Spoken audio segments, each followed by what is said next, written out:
नमस्कार. वंचित न्यूज मीडियामध्ये सचिन बाबर आपलं स्वागत करतो. संपूर्ण राज्यामध्ये रणधुमाळी चालू आहे. त्या पार्श्वभूमीवर पंढरपूर नगरपालिका निवडणूक 2025 प्रभाग क्रमांक 6 अ मधील माननीय आमदार प्रशांतरावजी परिचारक यांच्या गटाचे अधिकृत उमेदवार माननीय सुजित कुमार सर्वगोड या वर्षीही हॅट्रिकच्या उभारत्यावरती आहेत. गोरगरिबांच्या कामांना प्राधान्य देणारे तसेच युवा उद्योजक बनवणे तसेच स्त्रियांना हाताला काम देऊन स्वावलंबी करणारे लाडके नगरसेवक म्हणून पंढरपूर शहरामध्ये ओळख अशी त्यांची प्रतिमा. तर चला आज आपण त्यांच्या केलेल्या कामाचा आढावा घेऊया. नमस्कार, वंचित न्यूजमध्ये स्वागत आहे. आज आपण पंढरपूर शहरामध्ये आहोत. पंढरपूर नगरपालिका 2025ची निवडणुकीच्या रणधुमाळी चालू आहे. त्याच अनुषंगाने आज आपण पंढरपूरमधील प्रभाग क्रमांक 7 जो पूर्वीचा प्रभाग क्रमांक 7 होता, जो आज प्रभाग क्रमांक 6 आहे, त्याचे उमेदवार जे सुजित कुमार सर्वगोड आहेत, आज आपण त्यांच्यासोबत संवाद साधणार आहोत आणि त्यांच्याकडूनच जाणून घेणार आहोत की तुमचं पक्ष कोणता आहे, त्यांचं कोणत्या आघाडीकडून ते लढत आहेत आणि त्याचबरोबर त्यांनी जे काही विकास कामं केलेले आहेत आणि विकास कामं करत असताना जे भूतकाळात त्यांनी जे विकास कामं केले आहेत आणि भविष्यामध्ये जे काही करणार आहेत त्या संदर्भात आपण त्यांच्यासोबत चर्चा करणार आहोत. सर्वप्रथम आपली ओळख करून द्यावी. मी नगरसेवक सुजित कुमार एकनाथ सर्वगोड.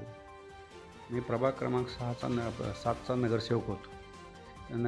नगरसेवक असताना दलित वस्ती सुधारणा योजनेअंतर्गत जे मी विविध माझ्या वार्डात विविध ठिकाणी केलेले काम आहेत ते कामे मी सांगण्याचा प्रयत्न करत आहे.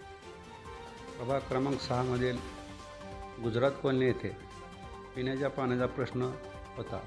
मी ते प्रशांत मालकाच्या मार्गदर्शनाखाली तो पिण्याच्या पाण्याचा प्रश्न 39 लाख रुपयेचा निधी घेऊन पूर्ण केला.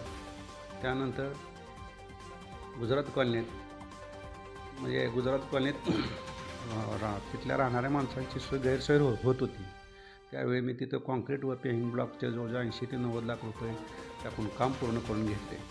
परत त्यांना लाईटचे प्रॉब्लेम होते, तिथे 8-10 पोल टाकलेले आहेत. परत त्यांचे छोटेसं मंदिर होतं, त्या मंदिरात ते तिथं पत्रा शेडचं काम करत होतं, ते पूर्ण करून घेतलेलं आहे. त्यांच्या जी मागण्या होत्या त्या मागण्याला मी 100% न्याय देण्याचा प्रयत्न केलेला आहे. त्याचबरोबर गुजरात कॉलनी असेल, इतर म्हणजे हा जो तुमचा प्रभाग येतो हा पूर्ण आंबेडकर नगर हा प्रभाग येतो. तर याच्यामध्ये आंबेडकर नगरमध्ये विठ्ठल नगर हे पण येतं. मग त्याच्यामध्ये पण कोणत्या प्रकारे कामं केलेले आहेत थोडक्यात?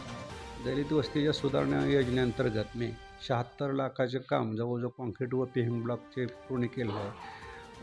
विठ्ठल नगर, भाईभाई चौक, गोंधळ गल्ली आणि ढोर गल्ली आपल्या सम्राट चौक येथील पूर्ण काम कॉन्क्रीट व पेव्हिंग ब्लॉकचे केलेलं आहे.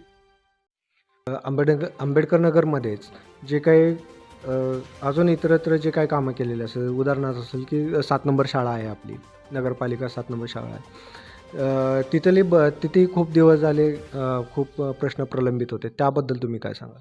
प्रत्येक वर्षी येणाऱ्या दलित वस्ती सुधारणा योजने फंडातून मी आंबेडकर नगर झोपडपट्टी, भाईभाई चौक, ढोर गल्ली, गोंधळ गल्ली इथे ठिकाणी प्रत्येक ठिकाणी 70-80 लाखाची कामं जवळजवळ पूर्ण केलेली आहेत. Concrete, paving block, हायमॅक्स.